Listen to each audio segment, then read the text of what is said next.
ನವೀನ್ ನನಗೆ ಅಖೀರ ಸಿನಿಮಾ ಅಂತ ಒಂದು ಮಾಡಿದ್ವಿ. ಆ ಅಖೀರ ಸಿನಿಮಾ ಮಾಡಿದಾಗ ನನಗೆ ನವೀನ್ ಬಗ್ಗೆ ಹೆಚ್ಚು ಪರಿಚಯ ಆಗಿದ್ದು. ಇಂಜಿನಿಯರ್ ಮಾಡಿ ಮತ್ತೆ ಎಲ್ಲ ಚೆನ್ನಾಗಿ ಹೋಗ್ತಾರೆ. ಸಿನಿಮಾ ಪ್ರೀತಿಯಿಂದ ಸಿನಿಮಾದನ್ನು ಆಗಬೇಕು ಅಂಥೇಳಿ ಮತ್ತೆ ಅಲ್ಲಿ ಒಂದು ಆ ಸಂಸ್ಥೆಗಳಲ್ಲಿ ಅಕಾಡೆಮಿಕ್ಕಾಗಿ ಸಿನಿಮಾ ಬಗ್ಗೆ ತಿಳ್ಕೊಂಡು ಅಲ್ಲಿ ಗೋಲ್ಡ್ ಮೆಡಲಿಸ್ಟ್ ಆಗಿ ಮತ್ತೆ ಇಲ್ಲ ನಮ್ಮ ಕನ್ನಡದಲ್ಲೇ ಕರ್ನಾಟಕಕ್ಕೆ ಬರಬೇಕು ನಾನು ಅಂತಾರೆ. ಅವ್ರಿಗೆ ಸಿನಿಮಾದ ಎಲ್ಲ ವಲಯಗಳಲ್ಲೂ ತುಂಬ ಸೆನ್ಸಿಟಿವ್ ಆಗಿ ಸೂಕ್ಷ್ಮವಾಗಿ ಕೆಲಸ ಮಾಡೋಂಥವ್ರು ಅವರು. ಆವಾಗ ಹತ್ತಿರ ಮಾಡಾದ್ಮೇಲೆ ಮತ್ತೆ ಹಿಂಗೆ ಬಂದಾಗ ಆವಾಗ ಒಂದಷ್ಟು ಸಾಕಷ್ಟು ಮಾತಾಡಿದ್ವಿ. ಅಂದರೆ ಈ ಪ್ರಾಂತೀಯ ಭಾಷೆಗಳು ಇಟ್ಕೊಂಡು ಯಾಕೆ ನಾವು ಅದನ್ನು ಆನೆ ತರ್ಬೋದಲ್ಲ, ಸುಮ್ಮನೆ ಆರೋಪ. ಯಾವುದೋ ಒಂದು ಈಗ ಕೆಲವು ಬೆಂಗಳೂರಿಗೆ ಸಿದ್ಧವಾದ ಇದೇ ಭಾಷೆ ಅರ್ಥವಾಗಲ್ಲ ಅನ್ನೋದು ಸುಮ್ಮನೆ ಒಂದು ಆರೋಪ. ಎಲ್ಲ ಅರ್ಥ ಆಗುತ್ತೆ ಸುಮ್ಮನೆ. ಯಾಕೆಂದರೆ 10 ಕಿಲೋಮೀಟರ್ ನಿಮ್ಗೆ ಭಾಷೆ ಚೇಂಜ್ ಆಗುತ್ತೆ. ನಿಮಗೆ ಸಂಪಂಗಿ ರಾಮನಗರದಲ್ಲಿ ಒಂದು ಸ್ಲಾಂಗ್ ಇದೆ, ಆಮೇಲೆ ನೀವು ಚಾಮರಾಜಪೇಟೆಗೆ ಹೋಗಿ ಅದೊಂದು ಸ್ಲಾಂಗ್ ಇದೆ, ಮೈಸೂರಿನಲ್ಲಿ ಅಶೋಕ್ಪುರಮಲ್ಲಿ ಬೇರೆ ಇದೆ, ಒಂಟಿಕೊಪ್ಪದಲ್ಲಿ ಬೇರೆ ಇದೆ. ಹಂಗೆಲ್ಲ ಅದು 10 ಕಿಲೋಮೀಟರ್ ಚೇಂಜ್ ಆಗುತ್ತೆ. ಕನಕಪುರದಲ್ಲಿ ಉದ್ಗಾರ ಜಾಸ್ತಿ ಆಗುತ್ತೆ, ರಾಮನಗರದಲ್ಲಿ ಸ್ವಲ್ಪ ಉದ್ಗಾರ ಕಮ್ಮಿ ಆಗುತ್ತೆ. ಈ ಥರದ್ದು ನಮಗೆ ಯಾಕೆಂದರೆ ನಾನು ಪಾವಗಡದನಾದ್ರಿಂದ ನನಗೆ ಇದು ನಮ್ಮ ಈ ತೆಲುಗು ಕನ್ನಡ ಮಿಕ್ಸ್ ಮಾಡಿ ಮಾತಾಡೋದನ್ನು ಇದು ಯಾರೂ ಬಳಸಿರಲಿಲ್ಲ. ನವೀನ್ ಹೇಳಿದ ತಕ್ಷಣ ನನಗೆ ಬಲೆ ಖುಷಿ ಆಯಿತು. ನನಗೆ ನೀವು ಮುಖಂಡ್ರೆ ಮಾಡಬೇಕು, ನಮ್ಮದೆಲ್ಲ ಒಂಥರ ಅದೇ ಥರದ ಭಾಷೆ ಅಲ್ಲ ಅಂತ ನನ್ನ ಕತೆ ಹೇಳಿದ್ರು. ನೀನು ಬಲೆ ಬರ್ತಿದ್ಯಪ್ಪು, ಅದನ್ನು ಸ್ಕ್ರಿಪ್ಟ್ ಕೊಡು ಅಂತಂದೆ. ಹ್ಞೂ ಸರ್ ನಾನೊಂದು ವಾರದಲ್ಲಿ ಕೊಟ್ಬಿಡ್ತೀನಿ ಅಂತಂದ್ರೆ. ಒಂದು ವಾರ ಆಯಿತು, ಒಂದು 10 ದಿವಸ ಆಯಿತು. ಸ್ಕ್ರಿಪ್ಟ್ ನವೀನ್ ಏನು ಸ್ಕ್ರಿಪ್ಟು ಅಂತ. ಸರ್ ನಾನು ಇವನಿಗೆ ಟೈಪ್ ಮಾಡೋದು ಕೊಟ್ಟೆ. ಸರ್ ನನಗೆ ಮಾಡೋಕ್ಕೆ ಬರಲ್ಲ ಸರ್, ಈ ಅಮ್ಮನಕಾಯಿ ನಾನೇನು ಸರ್ ಮಾಡಲಿ, ಮಾಡೋಕ್ಕಾಗಲ್ಲ ಅಂತಂದರು. ಮತ್ತು ಏನು ಮಾಡೋದು ಅಂತಂದೆ. ಅದನ್ನೇ ಕೊಡ್ತೀನಿ ಸರ್, ಅದನ್ನೇ ನೀವು ಓದ್ಕೊಳ್ಳಿ, ಇಲ್ಲ ಕೊಡಿ ಅದನ್ನೇ ಸ್ಕ್ರಿಪ್ಟು ಅಂತ. ನನಗೆ ಸ್ಕ್ರಿಪ್ಟ್ ಪೂರ್ತಿ ಕೊಟ್ಟರು. ನಾನು ಅದನ್ನು ಓದ್ಕೊಂಡೆ. ನಾನು ಹೇಳಿದೆ ನಮ್ಮ ತಾಯಿನವ್ರಿಗೆ ಮಾಡೋಕ್ಕೆ ಬರಲ್ಲ, ಇವನ ಪಾಪಗಳು, ಈ ಅಮ್ಮನ ಪಾಪಗಳು ಸೆಪ್ರ ತಿಸ್ಕೊಂಡು ಹೇಗಿದ್ದೇನೆ ಅಮ್ಮ ಈಗೆಲ್ಲ ಹೇಗಿದ್ದಾನೆ ಇವೆಲ್ಲ ಎಲ್ಲಿ ಬರೀತಾರೆ ಅವರು.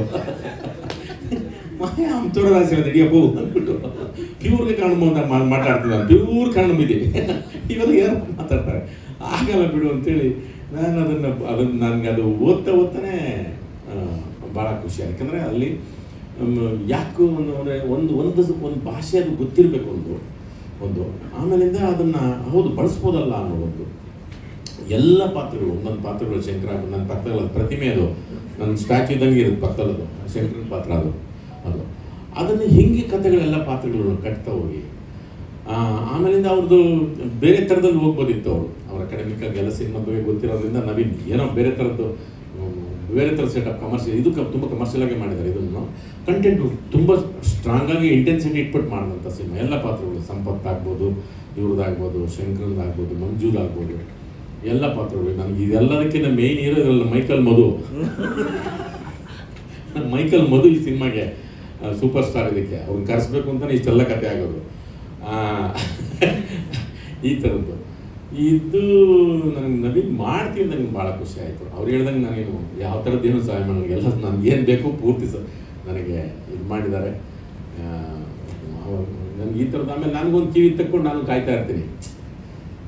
ನನಗೆ ಇಲ್ಲಿನ ಕಥೆಗಳಿಗೆ ಸಂಬಂಧಪಟ್ಟಂಗೆ, ಅದು ಯಾವುದು ಇತ್ತೀಚೆಗೆ ಬಂದು ಟಗರ್ಪಲ್ಲೆ ಆಗ್ಬೋದು, ಶಾಕಾಹಾರಿ ಆಗ್ಬೋದು, ಮುಂಬರೋ ಅಜ್ಞಾತವಾಸಿ ಆಗ್ಬೋದು, ಈ ಥರದ್ದು ನಾನು ಅದಕ್ಕೆ ಕಾಯ್ತಿರ್ತೀನಿ. ಅಂದರೆ ನಮಗೆ ಸಂಬಂಧಪಟ್ಟಿದ್ದು ಏನಾದರೂ ಅದು ಪೂರ್ತಿ ನಮ್ಮ ಮನೆ ಒಳಗೆ ಬರುತ್ತಾ, ನಮ್ಮ ಗರ್ಭಗುಡಿದಾಗುತ್ತಾ, ನಮ್ಮ ಮನೆ ಅಂಗಳದ್ದಾಗುತ್ತಾ, ಅಂದರೆ ನನ್ನ ಕರ್ನಾಟಕದ್ದು ಎಲ್ಲ ಪ್ರಾಂತ್ಯದ ಹಿಂಗೆ ನಾನು ನೋಡ್ಕೊಂಡು ಹೇಳ್ತಾ ಇದ್ದೀನಿ.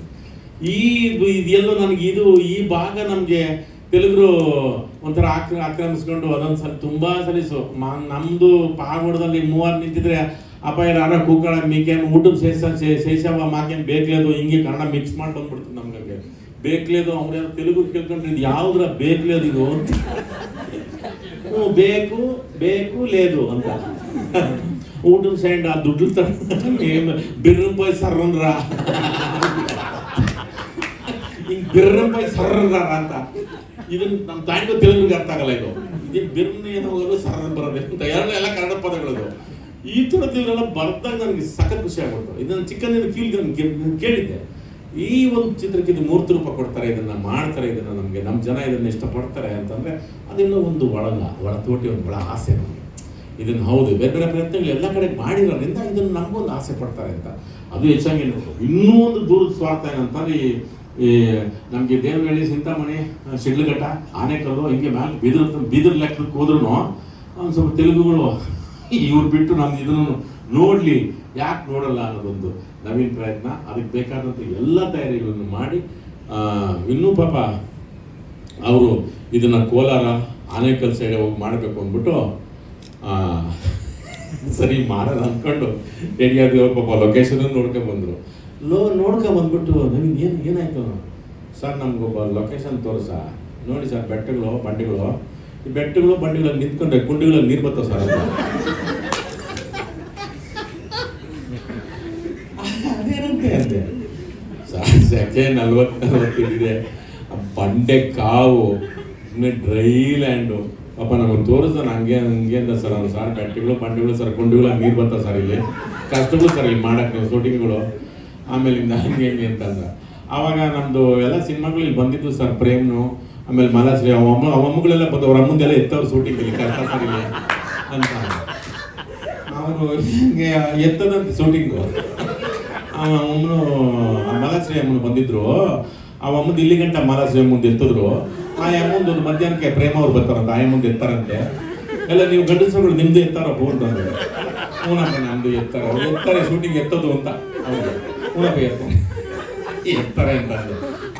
ಅವಾಗ ನವೀನ್ ಬೇಡ, ಬಂಡಿಗಳು ಬೆಟ್ಟಗಳು ಮಧ್ಯೆ ನಾವು ಕೊಂಡಿಗಳು ನಿಲ್ಸ್ಕೊಳ್ಳೋದು ಬೇಡ, ಹೋಗ್ಬಿಟ್ಟು ಇಲ್ಲೇನ ಮಾಡಿ ಅಂತ ಮರ್ತದೆ. ನಮ್ಗೆ ಹತ್ರದಲ್ಲೇ ಒಂದು ಅದಕ್ಕೆ ಪಾಪ ಅವರು ಆ ಲೊಕೇಶನ್ಗೆ ಬೇಕಲ್ಲ ಸರ್ ಅಂದ್ಬಿಟ್ಟು ಮನೆ ಸಿಕ್ತು ನಮ್ಗೆ, ತುಂಬ ಒಳ್ಳೆ ಮನೆಗಳು ಸಿಕ್ತು. ಅಂದರೆ ನಿಮಗೆ ಇವನ್ನು ನಮಗೆ ಡ್ರೋನ್ ಕ್ಯಾಮ್ರಾ ಹೋದ್ರೂ ನಮ್ಗೆ ಚೆನ್ನಾಗೆ ಎಲ್ಲ ಸಿಗೋವಂಥದ್ದು.